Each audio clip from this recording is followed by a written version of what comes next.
That's how come I send it on the 9th. All right, we're live, brother. It should have been more upbeat. It'll get there. It'll get there.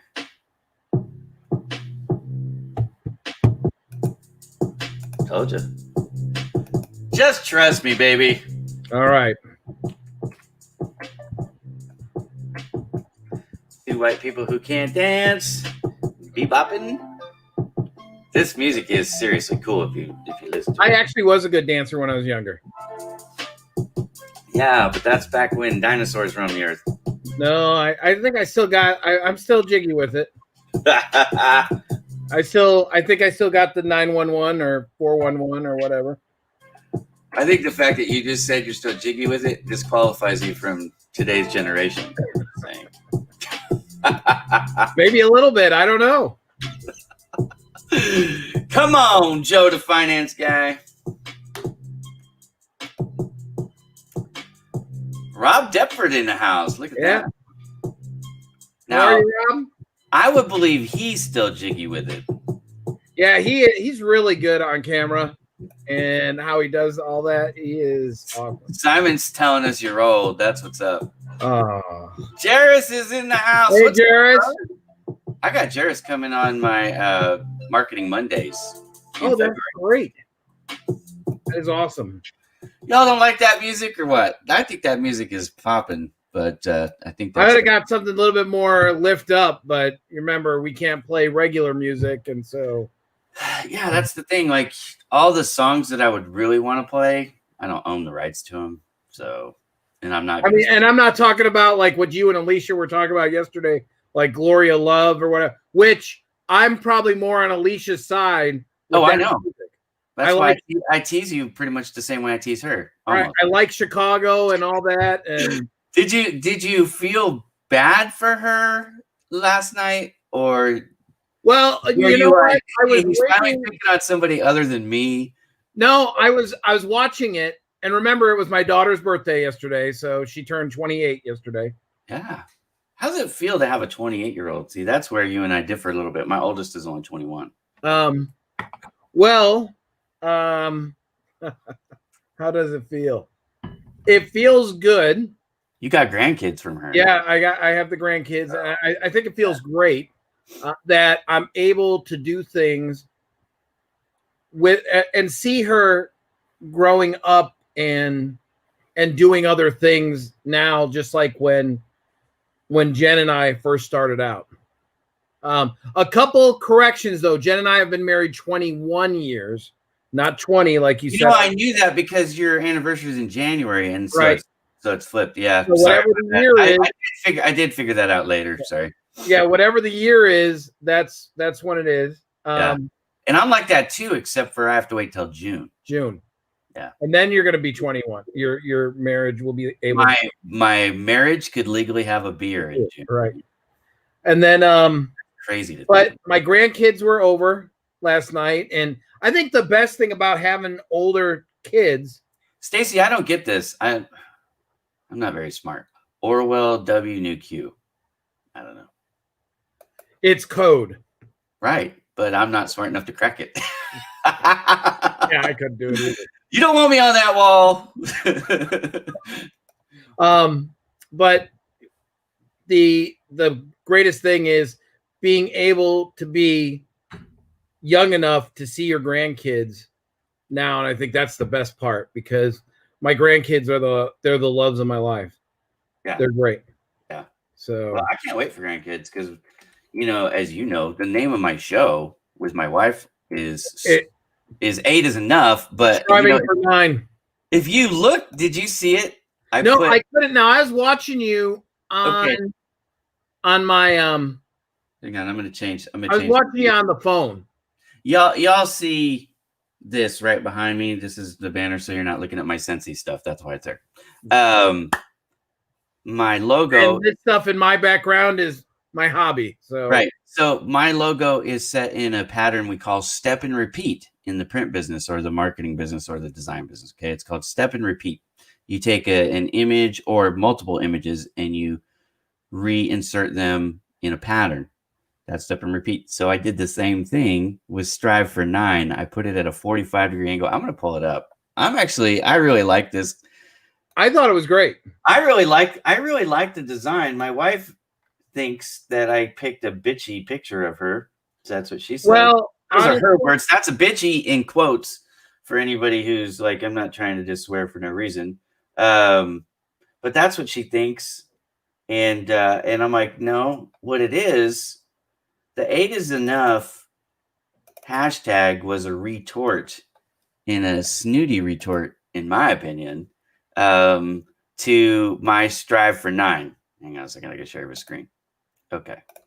So you can see right here, if you look closely, Strive for 9, right? And it's in there and it's there. So the show is called 8 is Enough because this pretty young thing right here is a quitter and doesn't want to go for 9 kids. And this fine young gentleman, let's see, this fine young gentleman right here would really like, more kids. But happy wife, happy life. That's the way it is. So I picked the picture of her because she's putting her foot down. And I got to tell you that my wife to put her foot down for 6 years is impressive because usually I can work the argument and make the case and eventually close the deal. I am a professional sales person after all. Oh, really? Really? That's how it works. I'm married to a New York Italian, and that's not how it works in my household. So you're not used to winning the arguments? Oh, well, I don't want to say that. My wife will call it that. What is it? Like I share a leg. Like no one wears the pants in the family. She in full disclosure, she's asleep, so I have free reign to say whatever I want right now. Oh, my wife is not asleep. She might be watching it. She will not watch this later. My wife she does not have time to watch me on all my shows. Right. It's funny. I did. When you were watching your thing yesterday, I was saying you don't buy I said, Alicia, I told him you don't buy appliances for a gift. But she wanted the Roomba, right? She wants appliances. Yeah. No, she doesn't just want any, like I'm not just going to go buy her a blender. Right. You know what I mean? Yeah, she wanted a specific, that Roomba thing or whatever. Right. And in this particular case, yeah, see, this is, again, you got to know your wife because if I never bought my wife appliances, I'd be pissing her off. So it just depends on what they want. Her number one gift, what she chose on Amazon. You know what? I'm just really watching. Like I got the other screen up, like with the views and everything else, and I'm looking at what Damon put down, and I couldn't really see it on this screen, but I saw it there. Sales tactics don't work at home. You're absolutely right, Damon. I've tried to do at my house. Yeah, not in mine.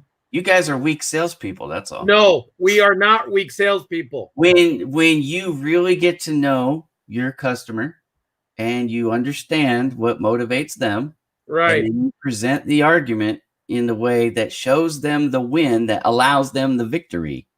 Now you have a winning formula. I really want to go through. That's not true with your significant other. I do it all the time. Now, the only thing in my 20-year marriage that I've failed miserably at is Strive for 9. That's why it's so fun for me, because it's like this challenge. I like to unlock men. A lot of men are like this, not all men, but a lot of men are like this. We like to solve puzzles, riddles, mysteries, fix things. That's kind of, one of the things that makes us stupid, because we don't just like listen and say that I understand and I support you, honey. Like that's what I should do more, but I don't do that enough. So I'm learning, but I still like to present arguments. We call them sales pitches, and have her buy the product, which is whatever the offer is.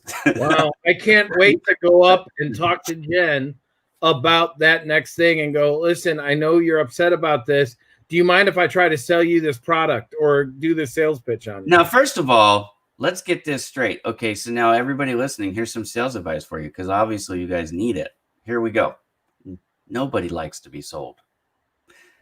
So you can't tell them that you're selling them. What you have to do, again, it's not about you and your product or your service or whatever it is. It's about them. So what you want to do is figure out what they need, what they want, what their budget is, what the timeline is, all that stuff, and then present it in a way that shows them how you can help them get that thing. Is Now, there a certain hashtag that could go with that, Ira? yeah, don't be a stupid salesman. No. You gotta learn how to sell the whole way, right? So hashtag be educated, not sold. Yes, hashtag read Zig Ziglar. Seriously, like Ziglar taught me so much about sales because he says it straight out like this. If you help enough people get what they want, they'll help you get what you want in the form of revenue, usually in sales, right? But I mean, the whole thing is don't be selfish. So if you're coming across and trying to sell something that the person never needs or wants, then that's not selling. Then you're just trying to either force them to do what you want with a compromise or, something else. That's not sales to me. So I'm not a con man or an oil salesman. Sorry, I'm laughing at David. Working home. Well, maybe not in the Pastuca home. Maybe not in this. Well, definitely not in the Stepke home. We've already confirmed that. But in the Bowman home, it's worked pretty good. I'm just telling you. And I've been married for a while. I've been married for 20 years, so I would know by now. And my wife will tell you, I've sold her lots of things. We have 8 kids. Okay, well, obviously that's good. That is good. And maybe I sold Jen on some things that I don't realize that I'm really selling. Now, if you really want to test this theory, Joe, what you need to do is you need to come to me like I'm your sales manager. Let's talk about your prospect and what we want to sell them before we roll out the sales campaign, right? And then we'll see how it works. Because that's what a good sale. Look, if a salesman or sales professional is trying to engage in sales activities with the prospect and the prospect is not responsive, then a good sales rep is gonna confer with their team. God, there are so many people I wish was on with us. Greg Adams, Michael Bennett. Hang on a second. Freelancer Mihaz. Well, that's really cool. He'll do Facebook. Yeah, but if I see this again, I'm gonna block you, bro. So we're not here to spam. Yeah, you're gone. So yeah. This guy's gone. Yep. But anyways, all right. Okay, so I'll take care of that. But let's talk about Cobra Kai. Oh, and on Cobra Kai, I was watching. So before we go into it, I was watching Netflix this morning, and it was a David Spade show on Netflix.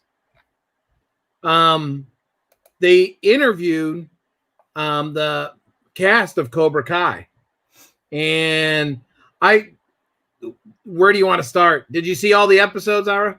Yeah, I watched them all. So first of all, just for point of reference, okay, when this show first started, I don't know if you remember, I think it was our very first show. We spent like half the episode on Cobra Kai, season 1 and 2. So this is not exactly new for us, but anyways, we waited. How long did we wait? We waited a year, basically. Yeah, it was. And then January comes out. I binge watch all the episodes January 1st of season 3. And now you watched it the very first day it was out? Yes, I watched it, all of them the very first day. I was sucked in. I mean, it's only like, altogether maybe over 5.5, 6 hours, 10 episodes. Because it's not really an hour long. I think they're about 35, 40 minutes. But either way. Well, that's pretty much true of all the hour-long shows, right? I think an hour show, network show. An hour network show is 37 minutes. About 40 some odd minutes. So those shows are actually 37 minutes. I watch enough of those that I know. But like some of these shows now for Netflix and some of these other, they don't have as many commercials or no commercials. Right. And so some of them you actually get like almost 60 minutes of actual. But I think these shows are 47 minutes or something. Yeah, they were, and I couldn't help. I had to sit down, and I just had to keep watching.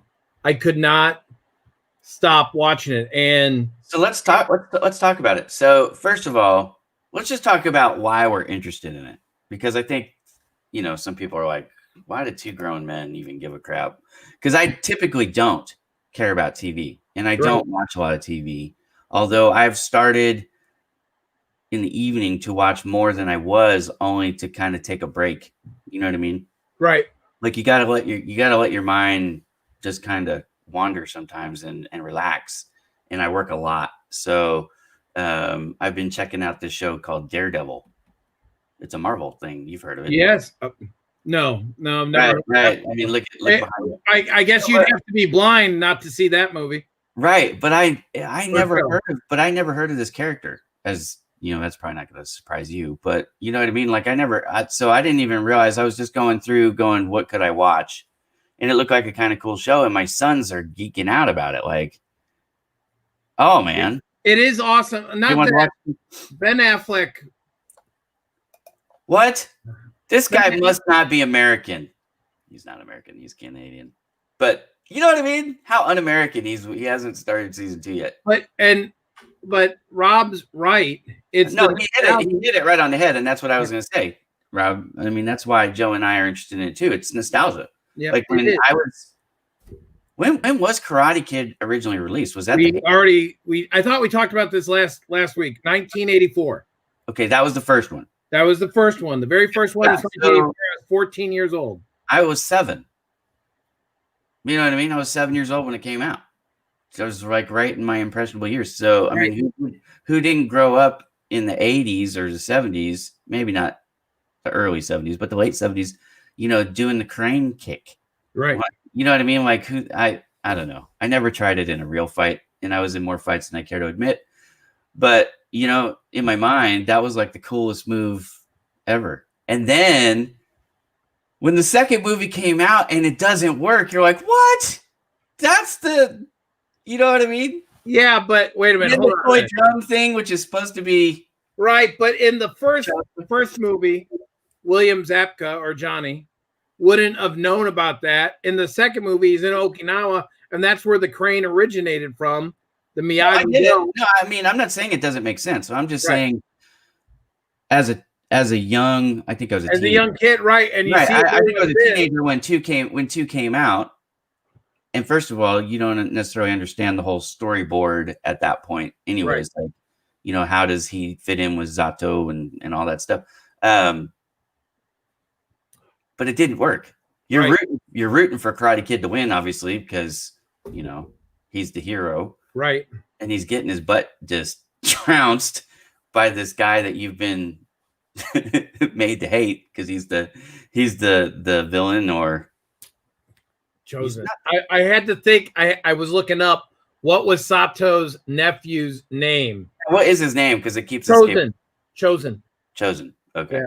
Well, one of the things that they do that we love about, and I hate to ruin this for you, Robert, so you might want to pop off. Full disclosure, we're going to talk about the show, this whole series, season 3 in detail.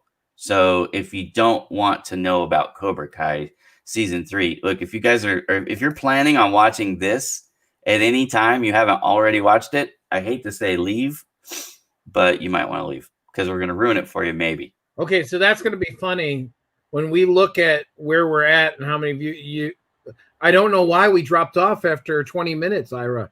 Yeah, why did we drop off at the 20-minute mark and we just lost 3 people? I know. I was watching that too. But it's true because look, we're going to talk about in detail. Like for example, that chosen guy comes back in season 3. Yes. I actually think that was the best episode. There was so much to that. I thought it was great. It just correlates. There's 10 episodes for everybody who doesn't know. There's 10 episodes in season 3. Yep. And is that episode 7 or 8, something like that? Like he goes back to Okinawa in the show because his competitor in the United States has signed an agreement that's gonna. We were talking about sales earlier, and in the show, the Karate Kid, Ralph, whatever his name is. Macchio. Yeah. Daniel LaRusso. Daniel LaRusso is a car salesman. He's a 50-year-old car salesman, right? But he's not a car salesman only. They own the dealership, and they had a right with, it's supposed to be Toyota, but it's like a knockoff name, something Motors. But it's Japanese-based company. And so because his competitor kind of undercuts him, and they're going to lose their agreement. He went over to Okinawa. He goes over to Tokyo. Yep. To try to secure, because obviously he has a Japanese connection through Mr. Miyagi, and so he understands the culture and he speaks the language. And so, anyways, he's over there for like 4 or 5 of the episodes, right? I mean, he's over there for a long time. I think it may be 3, but either way, he goes over. Anyways, he's there for multiple episodes. Yep. And in the first episode that he's there at the end, he goes back to Okinawa, and he sees that it's now from this old farming village, it's now like a strip mall. I don't know. They don't really show the insides, but it looks like a strip mall from the outside. It's a fancy strip mall, but nobody's mad about. Yeah, good. He jumped off. I'm going to see. Her name was Yuki. Yeah. So the very first person that he meets from the movie, right, is the old girlfriend. Yuki. Yeah, Yuki. And she's dancing. Was it Kumiko? Never got married. Kind of a cool. That was Yuki, I think. Kind of a cool story, but I don't know. Like, no, I'm wrong. It was Kumiko. Kumiko. There you go. Okay. Sorry. So I was a little disappointed with that because I thought, well, that's a love interest story and he's married, so we got to be careful with what we do here. But also, I don't know how many people, like, the heartbreaking one is Allie, right? And Allie comes back later, which is kind of cool. But it's not heartbreak. I mean, but if you can take yourself back in time, this is where I was able to do it. Like after after episode 1, the original Karate Kid, you think they're going to be together forever. I mean, that's the way that's the way they leave it, but it's high school romance, whatever. So in Karate Kid 2, when it starts out and they break up and you don't even see her, you just hear about it from Daniel's perspective. So you basically hate Allie because she cheated on him with the dude from UCLA. That's the way the story was told. Right, but that was in there. And then it's funny, Daniel mentions that. No, I know. That's what's cool. So I really like what they did with Allie for a variety of reasons. But what I'm saying is at that point, that part hadn't happened yet. So You're watching episode 4 or 5, whatever episode that is, where that comes in. And you're like, yeah, if you were going to bring a love interest back, I'd rather see Allie. And also, the wife in this show is cool. Like we've grown fond of her at this point, 3 seasons in. Now we know her better than really we knew Allie. Right. So you're not voting for him to get back with her. And they've been teasing Allie up to this point with Johnny via the Facebook. But you notice that even on there, Johnny didn't go for it with her. Yeah, that's interesting how they played that out. And actually, I kind of like the way they did it because, there's a couple things for me why I really like this show. A, there's nostalgia. It's all over.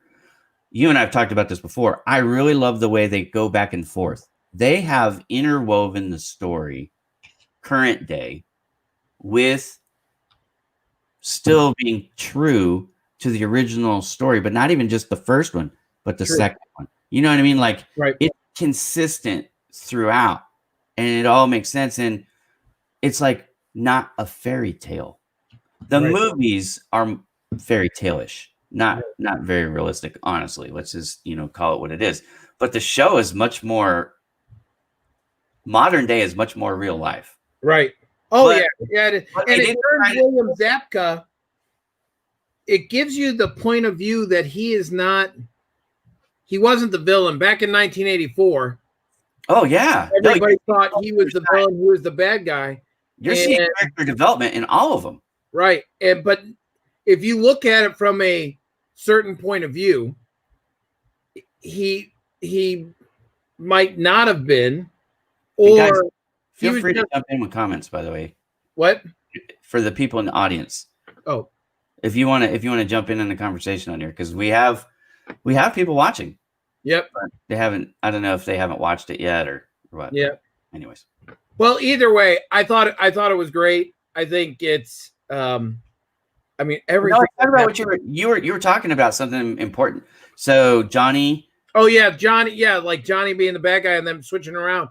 And Daniel. We hated Johnny. Right. Johnny was evil. And Daniel LaRusso is not totally the bad guy. We could all be jerks at some point in time. And I think that's when you watch the show and you see it, you're just going, my God, they would be friends. And you're hoping for that the whole time. And then voila, at the end, you know what happens. And they right. Yeah, let's wait on that one just for a second. But yeah.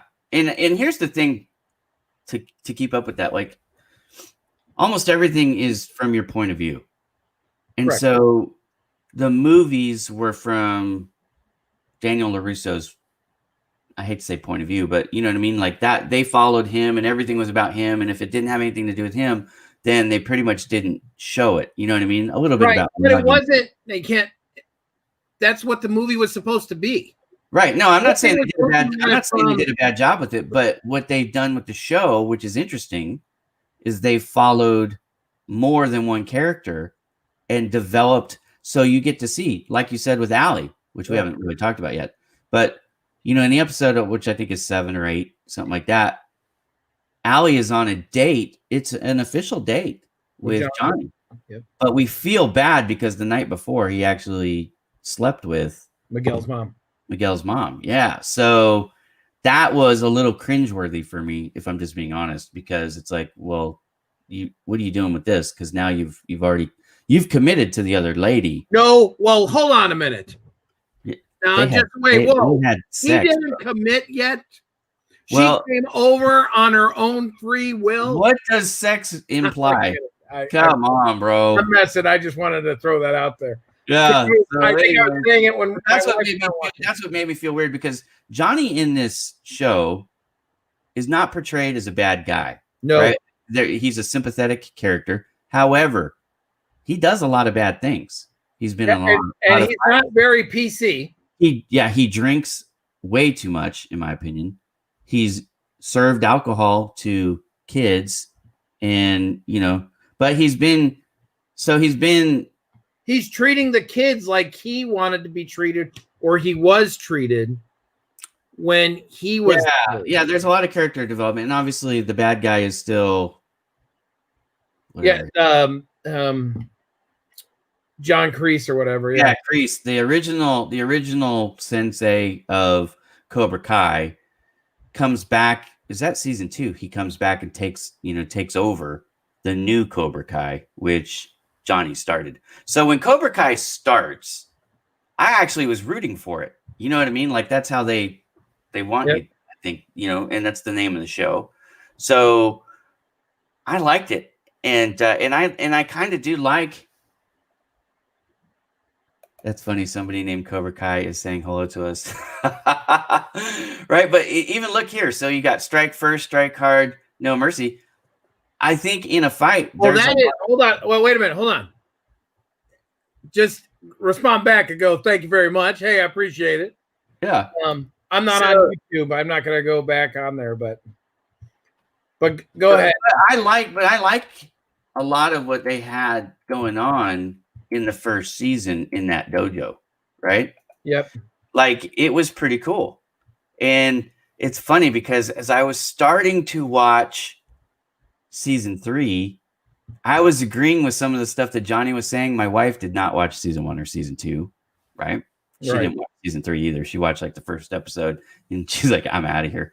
But anyways, I was like, Johnny said something and I was like, yeah, that's right. And my wife looked at me like, no, he's the bad guy. We like Daniel Miyagi something, Miyagi-Do. I don't know, whatever my wife said. I don't even look at him as the bad guy now. And do you know I think I told you this on one of the episodes prior. It's the This guy's from Brazil. From Barney Stinson from How I Met Your Mother. Yeah, I don't know that show. How I Met Your Mother is a TV show or whatever. He was one of the first ones that ever brought that to mind, that William Zabka was the real Karate Kid and Daniel LaRusso was the bad guy. And the way that he did it, and I saw that on How I Met Your Mother, and I remember saying it because my son and actually the whole family loves that show, How I Met Your Mother. And when they were both on, William Zabka and Daniel LaRusso, and I think the show, that particular episode aired maybe 2012, 2013, something like that. And I told my wife, I wonder if they talked about it then, that we ought to do a show together. I wonder if him and they might have. Who knows? I mean, I'm really glad they did. This website, by the way, is super cool because I didn't realize I can pull up a little preview of every single episode. So now I can be a little bit more specific because it has it. But the show, like I said, the thing that I like about it the most, I mean, I only watched it because of the nostalgia. There's no reason. That was the hook that got me interested as a 40-whatever-year-old man who doesn't watch a lot of TV. But, you know, Karate Kid was one of those iconic movies that, you know, you played the story out and it gives you an opportunity. It's almost like closure, but not necessarily closure. I don't know, because it's all just somebody's imagination. Let's face it. But I really love how smart they are with it. I think that's come across. Like, for example, what was the main resolution of the first movie? The main resolution was, we're going to leave you alone and not kick your butt every day. Right. As long as you promise to enter the all-city tournament. All Valley, there we go. All Valley tournament. And we'll settle it there on the mat. Now, I was a wrestler as a kid that we've talked about many times, I think, on the show. At least I've referred to it anyways. So for me, like, that made a lot of sense. Like, okay, we're going to settle this thing on the mat because that's what wrestling happens on, the mat. So it's like that always for me, like, was cool. Well, the reason why I bring that up, they bring that idea back in season 3. Right. There's a major conflict between some characters, which I don't know how the hell they would resolve, because in real life, these kids would kill each other, I think. But in the show, which mirrors the movie, they're gonna resolve this, and it's unresolved yet because season 3 ends. Not the tournament hasn't happened yet, right? The end of the first movie. You know, Danielson wins, and Kreese gets his hands bloodied and all that stuff at the end, But anyways, that was cool. But season 3, which is weird, but again, character development. You have Johnny, Daniel, and Kreese, and some of the students, as it turns out, because the students really saved the day there, in front of the city council, all working together, although not on purpose, but they're all trying to get Miguel and Daniel to approve, because the city had pulled the permit for the event, because karate gangs, quote unquote, had started to be an issue. You know, season 2 ends with the kid breaking his back because he flew over the side of a stairwell, right? Got kicked over. But over a fight, right? He got kicked, and anyways, it's amazing how far people fly with kicks in movies, but in real life that doesn't happen. Anyways, that's well, and you know, I got a prediction. Season 4, like how you said it ended, where hey, all the bullies going to meet up and we're going to do the All Valley, and whoever wins gets it all. Season 4, my prediction is, if you look at season 3, they went back to Karate Kid 2. Right. Season 4, I think they're going to go back to Karate Kid 3, the movie, where Danielson, and this is just the movie, Karate Kid 3, Daniel LaRusso, I say Danielson, but Daniel LaRusso. We know who you're talking about. Allie wasn't there. The other girl wasn't there. And then he met another girl that they were friends and they were planting bonsais on the side of a mountain cliff or Yep. something like that. But there was a guy from Kreese, from the army that Kreese was with, that was a millionaire, that he was rich, had the ponytail or whatever, black hair, sort of looked Steven Seagal-ish a little bit. And I believe that guy is going to come back in season 4. Just my prediction of it. Okay. I have no idea. Yeah, I do think this in season 10, which I'm season 10, episode 10, the season finale was phenomenal. Yep. My favorite episode is what they did with Chosen. Yeah. Completely unexpected character development. Like he ends up helping him, and you get to see the symmetry between Sato and Miyagi's families, and I mean they were cousins basically, right? Oh yeah.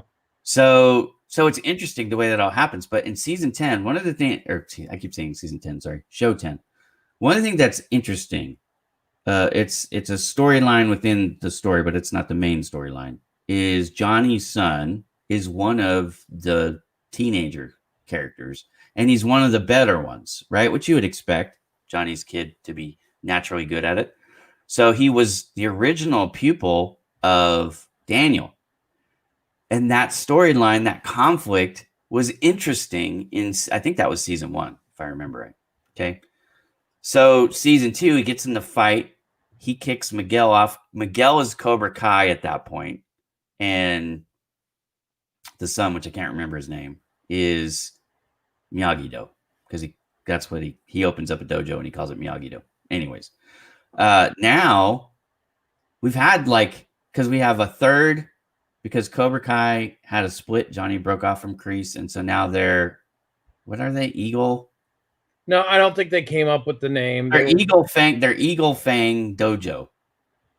Yeah, I don't even think that's. No, but that is what they're calling themselves. They got the shirts Eagle Fang. Look it up. It's true. I know they did that, but that was just. Yeah, but so now you have kids on every side, but pretty much like Hawk, who was a main person in the bad guy in Cobra Kai the first time, and he's got an interesting story too, because he starts out as a dweeb who's got a facial hair lip thing, and then he turns into a badass, and he's really good. He's like the number 2. But and then the reason why he drops out or starts thinking, because the bully that bullied him joins their team, right? And he starts to see it in a different way. Yeah, he sees it in a different perspective. So, but all of them pretty much have changed dojos. All of them. Like everybody who is on this one, anybody who matters, you know what I mean? The main characters, they're all on different sides. And now Johnny's son, who we do care about, he had a hard story. Anyways, he's now the main guy on Kreese's team, and you're thinking, man, don't fall for the brainwashing, right? I mean, anyways, there's a lot to Cobra Kai. We've probably talked about it too long now, but yeah, let's go on to some other things, because there's things in the comments that people want to talk about. Yeah, I want to I'm going to pull that up. So my buddy Joe Stepke posted a thing this morning, and he said, hey, if you want to tune into our show, and we're on the show now, what would you be interested in having us talk about? Because this is a show about nothing. 100% true. I love that. That was so funny. It's a show about nothing, and I get called this guy a lot. I don't know why, because I'm short, bald, of Jewish descent. Any of those things will all work for me, so I get called him a lot. Anyhow, Rob, who's gone. Oh, Ant-Man. Damon, there's something going on. I couldn't find it because I looked at this like 2 minutes before we went live. But did you find it now? No, I'm going to look for it. But on YouTube, somebody's taking all the Raider players, like the good ones, like Carr and Waller and Ruggs, and they're shrinking them down to Ant-Man size, but they're leaving everybody else full size. But then they're playing, and it's kind of like super speed, and you can't touch me because you can't, they're small. So it makes the other people look ridiculous. It's kind of funny. Anyways. I got Damon's up. It says what it would be like if we could shrink down like Ant-Man get on a spaceship, travel at the speed of light, and expand back to our normal size on the other end. Yeah. Well, it's funny. They're kind of doing that with. I was talking about this with Jeffrey Stern. You remember I had my show. It's called I to the Third Power or Industry Interviews by Ira. And on that show, I interview CEOs and leaders in business, right? We were talking about AI and voice technology. And one of the things that he said that they're working on doing right now, it's in the works, is taking the voice data, the MP3. Right now it gets compressed, but it's still, voice data. And it goes over, it's piped over. And so the other end, they just uncompress it, but it's all just voice. He's saying what they're doing is they're working on taking the MP3, the voice, converting it to text, which now basically are ones and zeros. And it's much smaller. And then reconforming it back to voice on the other end. Kind of a much simpler version of what Damon's talking about there. But it's not like it's something you would see on Star Trek, right? The transporter, right? Yeah. I mean, that's basically what it is. If you're going to break down the molecules and make it something different, so it's easier to transport to go from here to there. That's the idea. I think it's cool. I think it's coming. I would sign up for it. I don't know people per se, but I mean, I think people have been thinking about that for a long, long time. You know what I mean? Like, that's not a foreign concept, really. The Ant-Man thing is a different spin on it, of course. So he's not saying break us down into light particles or whatever. But hell, if Avengers was cool, I'd go back into time. I think it would be cool. We were actually, my daughter and I were talking about this. Okay, so I've been doing my workouts, and we're climbing up the hill, and some of the yeah. It was kind of fun. Yep. So some of the places where you could put your feet are smaller, and some of the crevices that you got to go through, like I have trouble actually fitting through because of my big butt, my big belly. You know what I mean? I see these TikTok videos sometimes where they're talking about big chest and big bank, and I'm like, big belly, big bank. Yeah. Not big chest, but big belly. So I was thinking about making a spoof. Anyways, check your TikToks. It's coming. But with the conversation that I was having with my 12-year-old was, Dad, do you think it's an advantage to have bigger feet or smaller feet? Because one of the big things going up and down this hill it's a trail, right, that we're climbing up with switchbacks and rocks and all that stuff. Which is better, big feet or small feet? And she was thinking big feet because more surface area to stop and grip. And I was like, yeah, for that type of thing, I see that because you have more surface area. But I was saying, for the rocks, a lot of times I think it would be better to have smaller feet. Still the long legs so you can because sometimes, that extra foot. Yeah, I'm the only reason why I'm not going at this from a comedic standpoint right now is because your daughter asked the question. Anything else, I would be making and poking fun at the whole big feet, small feet thing right now. That's just me. Well, get your mind out of the gutter. Sorry. Yeah, we're not talking about hot dogs. I got you. I but I'm just telling you. All right. It's fair. I didn't think about it. My mind right there. I gotta be honest. I don't have the world's filthiest mind anymore. I used to, but not anymore. I'm still fixated like that. Yeah, sometimes I think my mind is tuned into Family Guy, like Seth MacFarlane. Yeah. Because when he does his stuff, it's like I can relate to everything that he's talking about. Oh, I've never watched the show. Oh my God, it's hilarious. But yeah, don't start watching it. It's bad.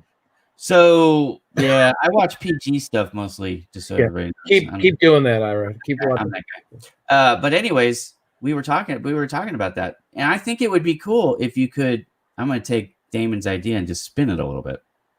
What if you could dial your size for the different activities? Like, I'm going to go play basketball. I want to be a little taller. I want to go play in a McDonald's play area. I want to be smaller. You know what I mean? Like, that even works for what you're talking about. Honestly, just don't let your wife have the controller. PG, this is G show, but Yes, I guess it would. But then you're going. See, I knew Liz would love Family Guy. I But like Liz is from the UK. yeah, she is awesome. Once she gets the COVID vaccine, she's the one I'm watching the whole time, just to make sure everything's okay. See if she doesn't, Yeah. Yeah, because I saw the movie I Am Legend. Yeah. So somebody put a meme up today. I'm just saying, Mad Max was in 2021, and I Am Legend started because of a vaccine gone wrong. I was like, why do you was put that really a meme? You got to find it and share it with me.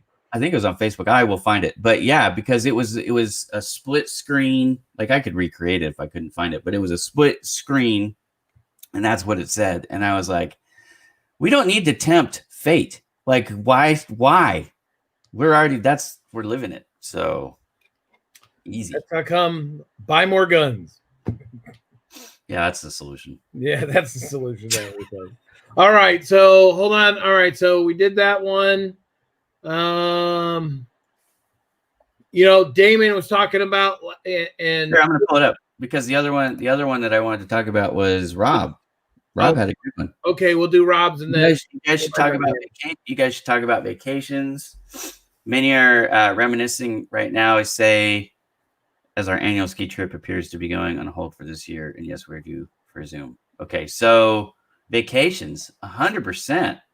I don't know if you remember, my 2020 was screwed up. It was supposed to be like the vacation year of my life, because we started out with a Hawaiian vacation in February, which I had never been to Hawaii before. But you did go on that one. We did go because COVID wasn't really a thing. It wasn't at that point, right? It wasn't a thing in the United States yet. So nothing was closed, nothing was canceled. It was full. The only thing that sucked for my wife and I was when we got there, the weather was awful. So, you go to Hawaii and what do you want to do? You want to sit on the beach, you want to have some drinks with some umbrellas, and you want to watch the sunsets, these beautiful sunsets, right? Well, we weren't able to do that because it was rainy, cloudy. Like we saw the sun really the day we left. So we went to Hawaii, tropical paradise, and it was cloudy the whole time. So, but anyways, we did get to go. In August of 2020, we were supposed to go for 2 weeks on a cruise to Alaska, which I've never been to Alaska either. So in 2020, I was going to do 2 bucket trips, Hawaii and Alaska. The Hawaii trip happened, and I'm not trying to be, a crybaby here, but it just wasn't what I hoped it was going to be. But it was still great. We still had a fun time. So again, I'm not trying to completely complain. I'm just like, to go from these vacations that you think are going to be amazing, right? And Hawaii was a romantic getaway, if you will, for my wife and I. That was the idea. And then we ended up arguing a little bit, just in full disclosure. Right. So that was fun. And then, Alaska was going to be not only our whole family, but my wife's parents, all the kids, all the grandkids. Everybody was going. So 50 people, because I don't know if you guys know this, my wife is one of 6. We have 8 kids. Her parents have 6 kids. And in most families, if you had 8 kids, you would have the most kids of any of your siblings, right? You'd be the number one child producer for your family. But on my side, we are. But on my wife's side, we come in 3rd place. 2 of her siblings have 10 or 11 kids. Wow. So just with 3 of their 6, they have almost 30 grandchildren. Just with 3 of the 6. So strive for 9. You know what I mean? Strive for 9. It's not good happening. for you. You gotta wait for grandkids. Yeah. Anyways. So going back to vacations. Yeah. So I'm right with Rob on this. So okay, let's start with this. You, anywhere in the world, you and Jen. Oh, wait a minute. Well, anywhere in the world? Yeah. It would be Scotland. Okay. For how long? It'd have to be 2 weeks. We got to go for 2 weeks. It would have to be a 10-day excursion. I've already looked it up. You have, okay. My wife, that's what she wants to do. She wants to go and go to Scotland, and that's her bucket list. Would you wear a kilt? Now that the kids are getting older, I would trust my kids in the house, like my 18-year-old to watch, everything, and while she's living. How close is your oldest daughter? How close to where we live? 2 miles, if that. So that helps too, because right. Yeah, I mean, the house would be taken care of. Yeah. Plus, I can see all the cameras. Those wonderful video camera gadgets, things that you can turn on, check to. Yeah. So, and I do too. So that's like when we went to Hawaii, my brother, who actually doesn't even live in LA anymore, he moved to Utah to be closer to my mom. Although that's not the reason they went, but he stayed with the kids a couple days, but he was an hour away. My daughter, who's in college now, was here the whole time. And then we have one other friend who checked in, but I was able to, spy on them. Right. With the cameras, and I had the alarm system. So, I knew at nighttime I could turn on the alarm and they were safe-ish. You know what I mean? Yeah. But that was the first time we were like you would be in Scotland. We were a plane ride away. Like you weren't, you know what I mean? We couldn't come save the day. So that was ours, but it worked out great. And that's one of the places Jen wants to go, but that's the ideal. Because Scotland is over there in Europe, right? So, I mean, would you want to go and do like more? Because go around. I would do anything Jen wants to do, because this would be her trip. Yeah, it would really be about her going, because she's really big into Highlander, Outlander, all that. I can get behind that now. Yeah, the Scottish game. Yeah, I could get behind all of it. The only thing I don't know about Scotland is it's really rainy, right? Liz, correct me if I'm wrong. Isn't Scotland like it's she says it's gorgeous but cold and wet. Yeah. So that would, I don't know. You know what I mean? Like that's Seattle to me. I got to be a little careful with. But either way, seeing the castles, seeing the history and the history. Yep, that would be. We go this year. We didn't because of COVID, but we usually go to the Highland Games in Greenwood, Indiana. And actually, I have I've never even heard of that. I have my kilt and everything right over there. So you have a kilt? Oh yeah. Hold on a minute. I always love it when Joe gets up and we see his ass. It's funny. You're a sick man. Oh, I'm a sick man. You don't know half of it, brother. So anyways. Wow. So what don't you have, dude? You have everything. Yeah, I have the kilt. By the way, my son last night, I was saying Joe Stepke, aka Batman, and Ira Jr. He was like, "Yeah, but I'm a better Batman." I don't even know what that means, but he might be a better Batman.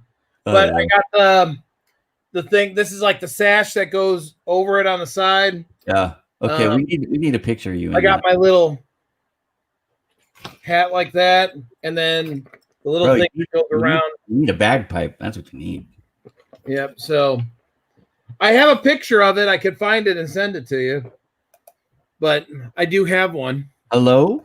I've been kind of ignoring the comments. Sorry, guys. Here's some good advice. If you go hire a car and travel around, we're seeing. Yeah, I think for me, honestly, because I'm naive to Scotland, I'd need a lot of help. I probably would have a lot of fun, but I'm not a cold weather guy. I think the world is learning that about me. I'm a desert dweller. So for me, I'm not even trying to be funny. I start like I'm wearing long sleeves. I wear a beanie. It's 70 degrees outside. That's where it's cold to me. You know what I mean? Because it will literally be 115 degrees for like 30 days this summer, and I'll be like fine with it. Right. Know? Liz said that I should wear something under it. All right. Now, leave your wife at home. Hypothetical. Okay. Ira and Joe and Ira, Batman and Superman, going on a vacation. Let's say for a week. Where are we going? If you say Comic-Con, I'm going to smack you. I actually, do you know what? I was gonna say, well, you're not gonna have to go anywhere. Yeah, because I don't need to go to San Diego, bro. Too. We were actually supposed to go to that Comic-Con in for my 50th. Would it surprise you if I told you I'd already been to one? No, you and I have talked about that. What it was because you were helping them in the print business. Yep. So there was gosh, this was a while ago. This was like 10 years ago now.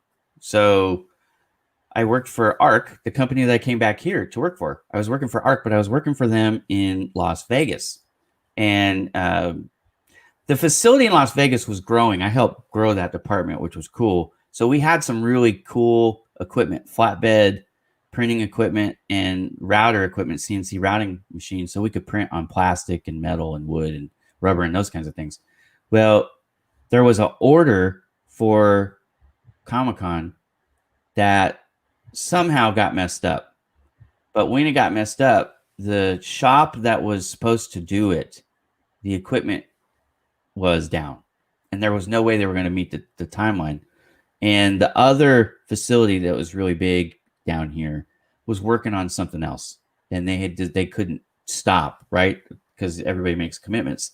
So they had called up to us in Vegas and said, hey, can y'all, do this potentially? And we were not nearly as busy. We're like, yeah. So we did it. And then my boss was like, hey, you know what? Ira, you should take that down because you might be able to make some more connections or, you know what I mean? And turn this into more business for us. And I was like, okay. So, I put the stuff in the car and drove down to San Diego from Vegas and delivered it to Comic-Con. That was kind of cool. That would have been awesome for me. But generally, I grew up in full disclosure. I grew up half-time in California and half-time in the Bay Area of California and half-time in Vegas. So I've seen freaks my whole life. So to me, it's not as big a deal as like most people will walk in there and go like, why is everybody in a costume? And isn't this super cool? And there is a lot of cool costumes. Don't get me wrong. It's really, really well done. But it wasn't, it's like spend a day on the strip and you see not in the concentration of the Comic-Con, but you see a lot of those characters. In fact, I think a lot of them come from there, honestly. But you see a lot of those outfits. Right. As you're walking down the street. In fact, they want you to take pictures with them and they want you to tip them. That's how they make their money. Well, I got it. If you and I were going to plan a vacation and we're going to go somewhere, and we might someday. This could happen. Arizona. See Nick? Yep. We're going to go see Nick. And Russ Johns. Yep. And Russ Johns too. And Tina Oliver. We'll get her on video. I know if I was around Tina all the time, she would be on video all the time. That's one lady. I love Tina Oliver to death. She's super busy. We were all worried about her for a while because there was like 30 days she wasn't on LinkedIn at all. And it's like, whoa, is she sick or something? She's just super busy. Yeah. Hey, listen, I'm a guy that does the same thing. So, but not, I guess not 30 days. And you're always checking up on me. So. No, because that would kick your butt. Yeah, I know you would. So that'd be a little bit different. But but it's understandable when you got stuff to do. And she's also a family person. No, yeah, there's no doubt. And she is on LinkedIn for business. Don't get me wrong. She's a lot of fun, but she knows exactly what she's doing. Yeah, Friday Night Lights, I haven't seen. Well, she's not doing it. Do you understand what Friday Night Lights was for? She actually reached out to me. I don't know if many of you know this story, but Tina Oliver reached out to me about the idea of Friday Night Lights because I was doing Follow Me Friday. She wanted to get to 30,000. That was her goal. The whole point of Friday Night Lights, which was a lot of fun, but the concept of she and I brainstormed together. Let's do something that pairs with Follow Me Friday and helps me get to my goal because she wanted to get to 30,000. I said, I don't mind. Let's do that. And so she came up with the name. We talked about the concept. I helped her with the graphics. She had done some stuff on Canva. She uses Canva. So she had done some stuff on Canva. I took it into Photoshop and, I like it. You've seen her icon. Yep. She doesn't use her photograph for her cover photo or for profile photo. She uses a little her cartoon. But I cleaned it up for her. And like the card that she's holding, I put the name Tina on it and stuff. You know what I mean? Like I love it. I think it's great. She's the great. Anyways, it was a lot of fun. That was 2019 football season, is what that was. But she got to 30,000. I want to say like February of 2020. Oh wow, something like that. And so she didn't need Friday Night Lights anymore because she's not trying to get to 200,000 followers or whatever. At least I don't know. Right. At the time, it was just to max out on connections. Right. So that was the thing. But it was a lot of fun. I hope she continues to do it. It's a fun thing. Although now on Friday nights, I've got my show 8 is Enough. So I know. I wouldn't be able to participate right away. But what was cool about it was people were a little bit more loose. And maybe it's because they had a cocktail or two. I don't know. But I was watching it, and I was watching it on the Facebook side, on my phone, which I know you noticed. And then I was just trying. I'm obviously I was going to be there to support you and Alicia because I buy Sensi. You do. I buy Sensi. Did you get a Darth Vader? No, I didn't. You're not a Star Wars guy. No, I am. Yeah, because Darth Vader is my favorite one. No, I'm not gonna have a bunch of I collect enough. Yeah. But, you don't need more. Yeah, but getting the Iron Man and stuff, that was. Well, I might send that to you for your birthday this year then. Oh, that's really nice of you. I might send you one. It's October. It's Joe. It's really nice. Joe Tober. I was talking to somebody about Joe Tober. Oh my God, we didn't talk about. I got something coming for you. It'll probably be ready. I need to spend some time on it, but I'll probably have it ready by the end of the weekend. All right, awesome. So, should I tell you what it is? Yeah, be like Jen and tell me what it is. Well, I don't want to ruin the surprise though. Yeah, well, she always does anyway. Well, it's going to be a surprise because you got to see it. It's a graphic, but I'm doing it's like a GIF, but I'm actually doing an MP4. I'm doing an animated Joe the Finance Guy logo intro, maybe outro. It could be either. But the idea is it's supposed to be intro. So basically what I'm doing is I'm gonna pop in your logo, and then I'm gonna in Batman. I'm trying to use Batman as my inspiration here, right? Okay. I'm following you. Superhero. I'm going to make it disappear, and then I'm going to splash your logo, and then you go into your videos. I love it. You know how I do my video for Bowman Digital Media. Yep. Right? And I always use the same intro, and then I have a few different outros. Well, my thought for you for this month, my special thing for you was, let me do that. All right. You use that like forever, but you know what I mean? You don't have a cool animated video intro. Well, I've always wanted to do that. I've told you I wanted to do like something. Well, this should be pretty damn cool. Like I said, I hate to because I might suck at it. You know what I mean? Yeah, but I don't mind you. Look, I mean, it'd still be good to try. But I've always wanted to do an animated. Well, first off, before I say this, because if we're gonna, and I know we're going a little bit long. Yeah, we're over. But all the ideas and thoughts and comments that we haven't even done this. Yeah. Has nothing to do with the place that I work for, SEMA Credit. Has nothing to do with that. Joe the Finance Guy is Joe the Finance Guy is separate from SEMA Credit. Yeah. So all the thoughts and opinions that I express are purely of my own and of Ira's, not of that company. And not Netflix, because we talked about not Netflix either. So with that being said, there is an animated video that SEMA does. And I've come this close to doing one with what I could do as Joe the Finance Guy in my gear. Like right now, it's Saturday after I get off the phone, or after I get off the phone, after I get off this with you, Ira, I'm going out. I got to get my hair cut. I'm going to go work out. There's what hair? Go do. I still those glass houses shouldn't throw stones. Hey, I got to shave this thing every 2 days. Otherwise it starts to look funny. But the thing is, I was, my fedora and everything, like how I usually dress to go to work or do my job, I wanted an animated video like that. That And would be I cool. think that would be awesome. That would be cool. You know why I stayed away from the fedora thing? Only because, well, there's two reasons. A, I didn't want to like just have you as like one trick pony. You know what I mean? But also, it's got a very particular, you know what I mean? It's a definite shape and stuff. And I didn't want to, like in the 3D model, I didn't want to have to like figure it out and guess wrong. You know what I mean? Like, anyways.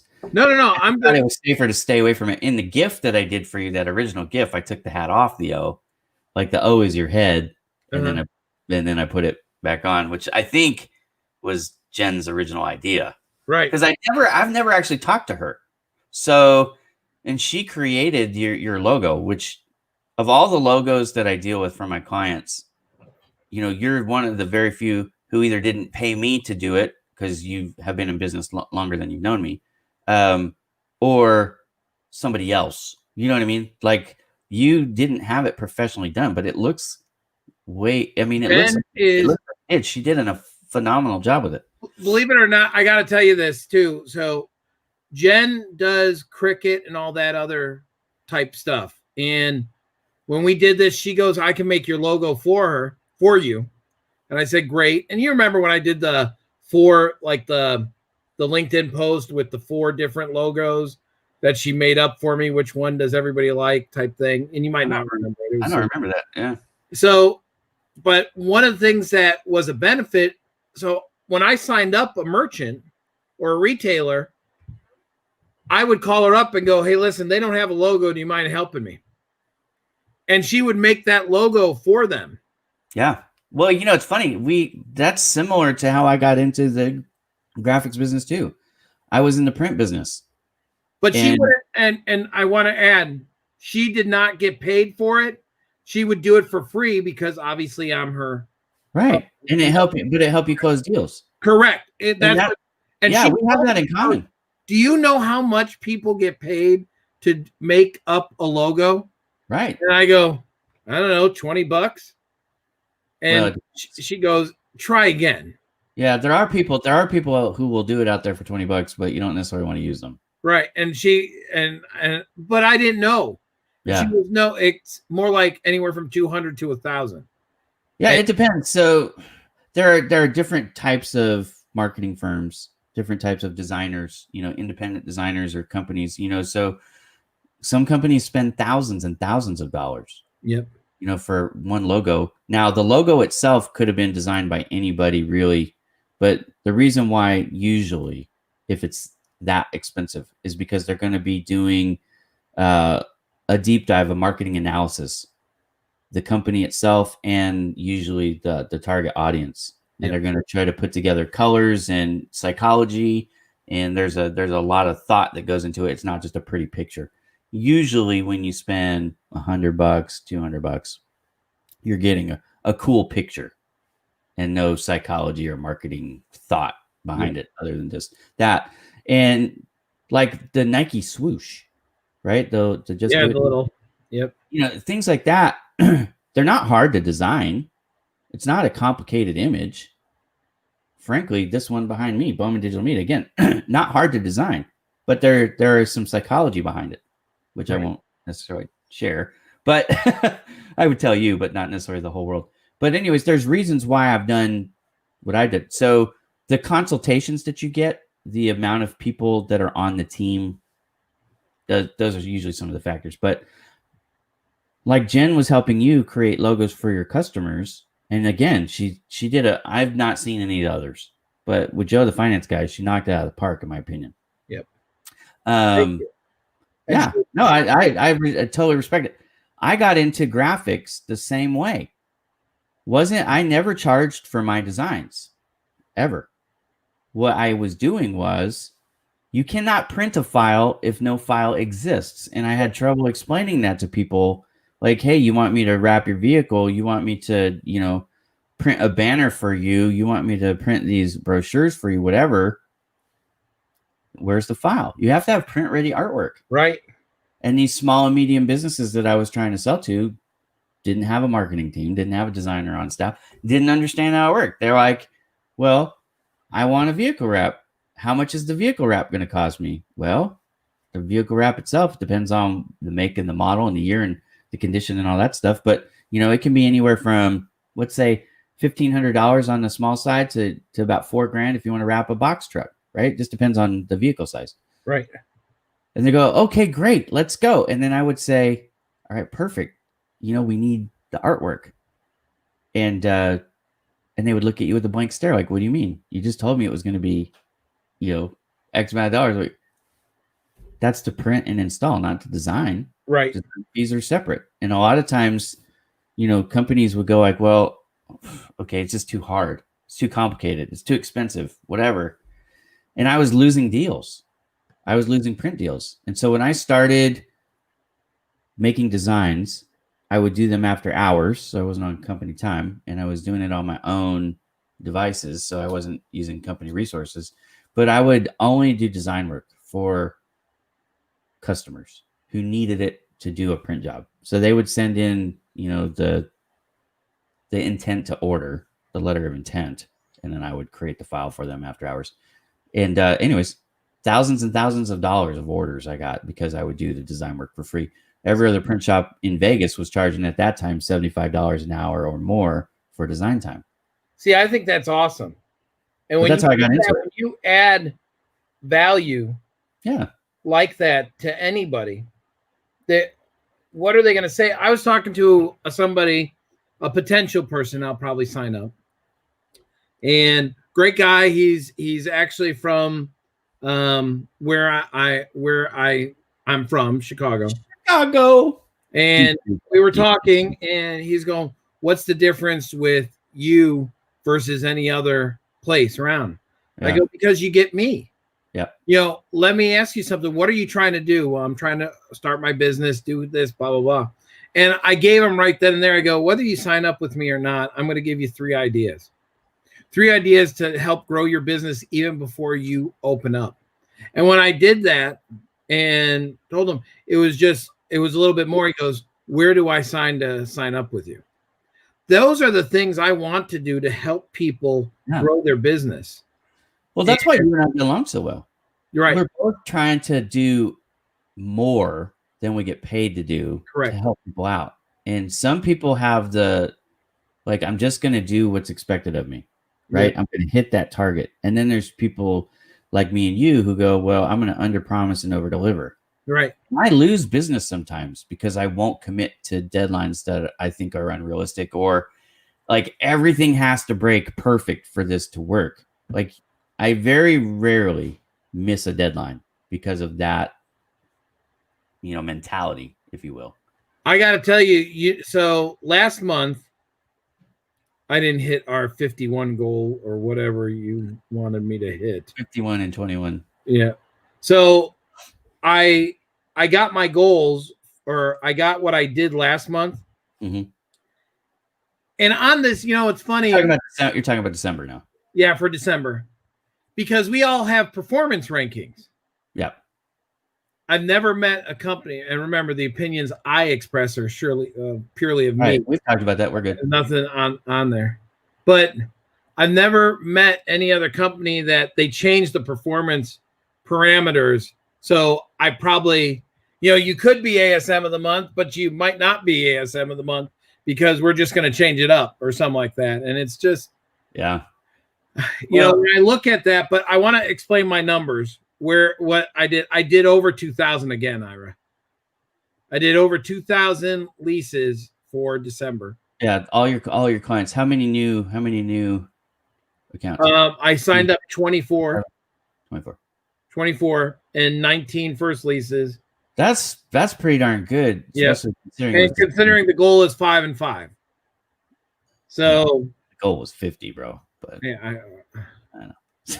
It was 50 and 20. It was 50. I know. So I missed my goal. Come on, Greg. Jump on him now. Yep. Let him off the hook. Yeah, Greg will jump on me. But it is, and I was so impressed, and I hit another goal. The one other goal that I hit it's called HAM. It's house accounts, and that was more. I don't always hit it because it's not based on the month or whatever. It's easier to hit your PLP, my personal lease production, because every month I'm adding on new clients. Yeah. But with Ham, I don't add on new clients for Ham or anything like that. So, Nicole, you are going to have to watch the first. Yeah, you're going to have to go back and watch it. First 38 minutes of this show, we dug pretty deep. You'll like it, Nicole. And Please welcome. do it. So it's easier for you to hit your personal lease performance. Yeah, it is than the Ham, and I'm focusing. Talking about Ham, you're going to make me hungry. I know. House accounts, excuse me. But this year, I'm focusing more on. Last year, I was focusing on Adam and I don't agree on everything, but this I 100% agree with. And this is my whole thing, Adam. I'm trying to raise his quota, and he's a slacker. And he Adam, just every time to yourself. Shut that sass mouth, Adam. Don't get us started on I got a lot of love for you, Adam. On candy corn. If you want to pick on Adam, just mention candy corn because no, he's my favorite virtual CFO. He's awesome. He is. He is. So, funny. So you and I were working on a press release, and I'm doing one for Adam, and you both had the same. You both had the same problem. First person. Oh, really? Yeah. It's too bloggy. Yeah. So perfect for blogs, and this is just advice for any of you out there. This might help you out. Okay, if you're writing for your website, first person and second person is preferred, and anyways, it works really well for news.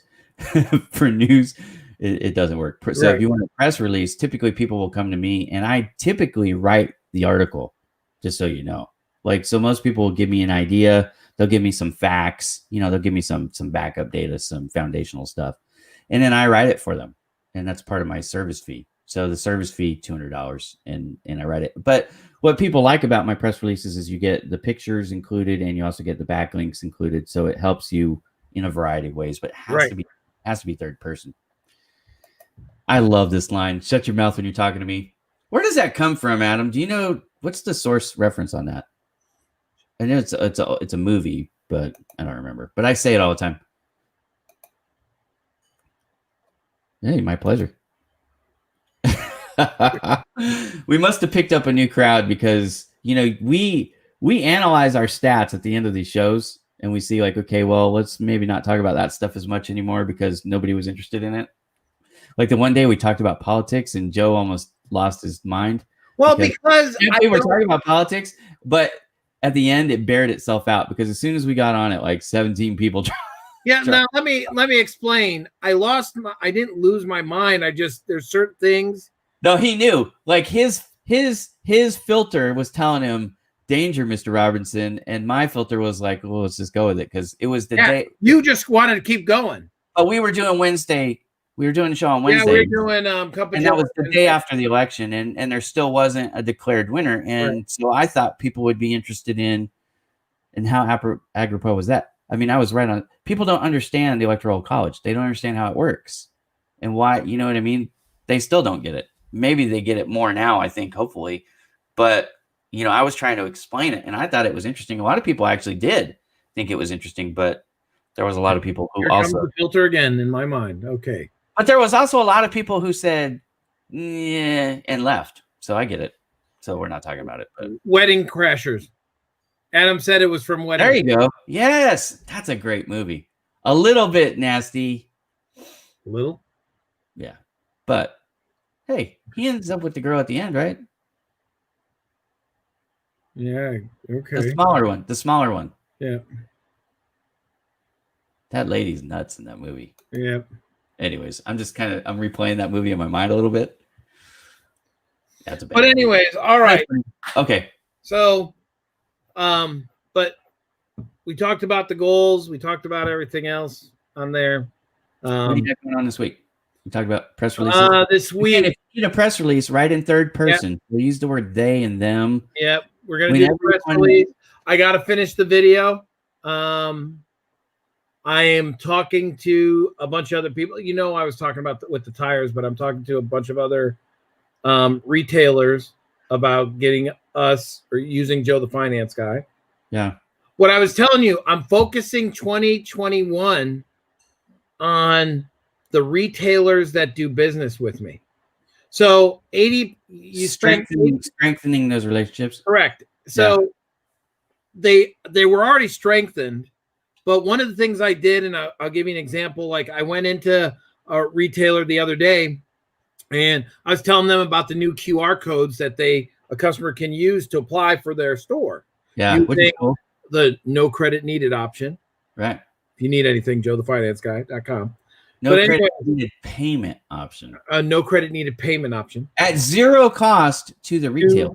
Correct. And so we have an e-com plugin for you to use as well if you just do website sales. So please get in touch with me. But anyways, I go in and I've had these relationships with people for 5 years, some 5 years. And one of the things, I go over the QR code and I go, hey, and lastly, I really want to tell you, I appreciate all that you've done for me with the scene. Yeah. And I'm going to give you a suggestion, Joe. Well, good. But when I would do that, it really meant more to me. And I was getting a little bit teary-eyed when I would even talk about it, Ira, with them, because I really do appreciate, if you know me and you know how much I appreciate somebody, I really do. And that's just the being genuine about it. I have some great retailers that go, listen, I wouldn't be here if it wasn't for you, and I appreciate all you do. So it's great. But go ahead, Ira, mask up and tell me what you were thinking. Well, I'm putting this stuff on for a reason, and like it's branded. You know what I mean? So what if Joe the Finance Guy to show I need to get a mask and I'm not saying that. I'm saying anything. I need to do the Joe the Finance Guy. Right. That's what I'm saying. It could be pens. I mean, one of the things that most people get excited about, although they don't necessarily advertise it, but they do when they go to trade shows and exhibitions and things like that, is what we call swag. It's the product that people are giving away with, they want. Like I've got one of these. To do that. I've got one of these in my hand right now. A little light on it, right? It's got the name of a company, and this one just happens to be MorenoValleyBusiness.gov because I was at a trade show and they were giving these things away. Now, I've sold stuff like this for a long time. I can tell you it depends on the quantity that you order, but a pen like this with the light built in is probably going to cost you somewhere between $1.50 and $2.50 each, right? So what you do is you upload your logo, or you send it to me, which you don't even have to do that because you already got it. Yeah. And I go e-commerce sites. I have wholesale channels that I can buy stuff on because I've been in the print business for a long time.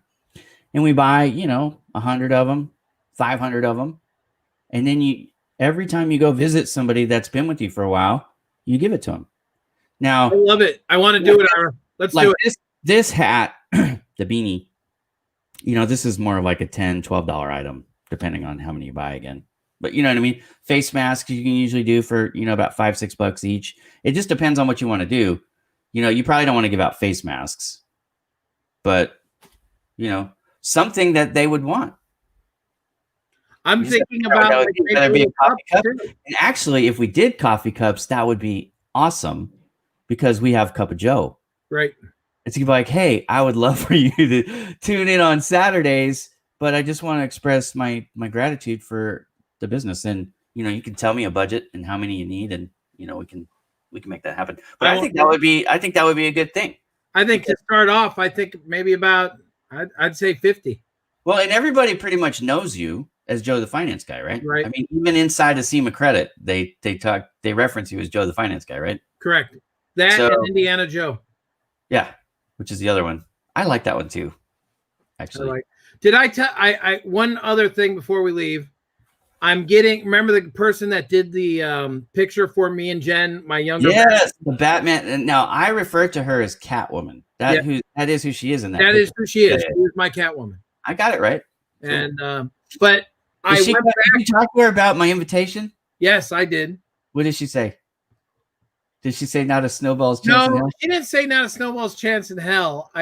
It's gonna have to take time. It's gonna be. So I she's not think coming it'll on be next good. week. She's not coming on next week, is what you're saying. Oh, she's not coming on. It So won't be. here, let her know. I really want you guys to be the first guests on the show. Like that's what I'm. I think if she went on, I wanted to swing it. Go listen, Ira and his wife. They talk about Sensi and Bowman and their life. You could talk about magic makers No, she and can talk about whatever she wants, right? I mean, that's well, the her circuit, like the set, setting the table or whatever. yeah. If she is she doing is it MLM? No, what's MLM again? So that's multi-level marketing. So like Sensi. No, So Avon, Tupperware, Sensi, that kind of stuff. That's what my wife does. I'm sorry. I was going like, now I know what you're talking But about. the way that works, like my wife has direct sales, so she has a quota that she has to hit, and she's a director level, so the quota is high. Then she has a team that she has to recruit, and then they need to do certain numbers too. Right. So she's a coach. She's their manager. She's a sales coach. Yeah, she's a sales coach manager, and she's a direct sales rep. But that's how that works. And I didn't know what Jen's doing. No. Jen's doing this. This is purely on her own, but she's part of a group called Magic Makers, and they're a cricket group or whatever. And she's one of the founding members or admins on it. And oh yeah, she could talk about it. Yeah, I mean, that's part of, I think it would be great having her on. You guys have been married 21 years. Yep. So the show, for those of you who missed it, last night was the premiere episode, right? Our inaugural episode. But the show is called 8 is Enough. That's just a inside joke, really, that we've let the whole world know because, like I said, we have 8 kids, and my wife says we're done, and I have a hashtag that's strive for 9 because I'm not a quitter. But we talk about our marriage. In fact, we spent most of the show talking about, our some of our anecdotal stuff about our marriage, right? But we also, we talked about, and we're going to be talking more and more about sales. My wife has been in direct sales for over 5 years, and I've been in direct sales for over 20 years. But it's a different type of sale because I've never sold to consumers. I've always sold to businesses. So my sales experience is 99.9% of it is direct sale, business to business sales. And hers is all business to consumer sales. And she does she has different types of strategies that she utilizes to do it, to reach people. She's like primarily on Facebook. She's not on LinkedIn a lot. And I told her, I said, actually, I think you're missing some because I think there's people that are interested in Sensi on LinkedIn. Right. But so we're talking business. So there's a whole business angle. And then there's the raising the kids, which you guys certainly know something about. And then there's just the fact that we're all friends. But the show, just like this show, we have things that we will do and we have things that we won't do on this show, but it's not scripted. Like you and I last week said, we started to get into Cobra Kai a little bit, but I had only watched 4 episodes at that point. I'm like, well, right. We decided to wait. Let me finish the series and then we'll talk about it next week. And so that's, we knew coming into this show and we advertised it, if you want to talk about it, Cobra Kai, come to this show, right? But typically you and I don't script at all. Nope. Like I'll talk to you in full disclosure. This is how we work behind the scenes. It's usually about 10 minutes to go because I'm sleeping as long as I can. And I'll come on and I'll start talking and you'll tell me, shut up. Because I don't want to like blow the material. But we don't have, usually we don't have like a list of, hey, we're going to cover this or we're going to cover that, or it's just what did you do? Let me tell you about this. Let me tell you about that. And I'll just start going on. And then also obviously whatever comes up in the comments, we're able to pivot. But the show that I'm doing with my wife is similar in some sense. Like she did ask me in full disclosure, I think it was Wednesday or Tuesday or something like that. She's like, so what are we going to talk about? And I play coy. I'm like, whatever comes to our minds. Like no script. Right. I do some shows like my Marketing Mondays. I hate to say a script, but like when I'm doing my my industry interviews by Ira, I have a script. These are questions that I'm going to ask. These are points that I want to make because I'm trying to do something specific. On these shows, it's just kind of fun to have a conversation. Right. Just to have a conversation. And it's just like you and I. And that's why we started the show. The show was, let's have a cup of coffee and chat, and we let the world in on our cup of coffee. Right. Well, and even before that, we would do Zoom calls together. Right. And you'd be like, wouldn't this be cool? We just put it on a show. And and then because my love of coffee and my love of Joe Stepke, Cup of Joe. Yep. So there you go. All right, Ira, you got to send us out because it's been an hour and a half. I want to go see my granddaughter before she leaves. All right, here we go. Thank you, everybody, for joining us. We will be back. Thank you, everyone. We're going to ask Joseph next week how many new deals he's signed up because we're going for 51 in 21. We're going for 51 in 2021. Yep. And I hope you get a lot of ham deals. Who likes ham? Sorry. Yeah. Anyways. Yeah. All right, brother. All right. See you later. Guys, everybody, thank you. And this music, it might be cooler than us, but I'm digging this music today. It's a different vibe. It's got to be more upbeat next week. It kicks right there. You need something a little bit more. I don't know. I think it's fun. Thanks, everybody. See you later.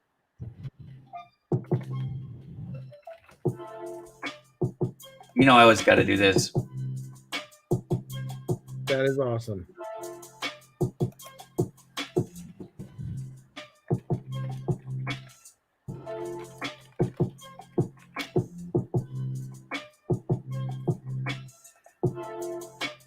He fits right in. Bald white guys for the win. He fits right in. Yeah, it does.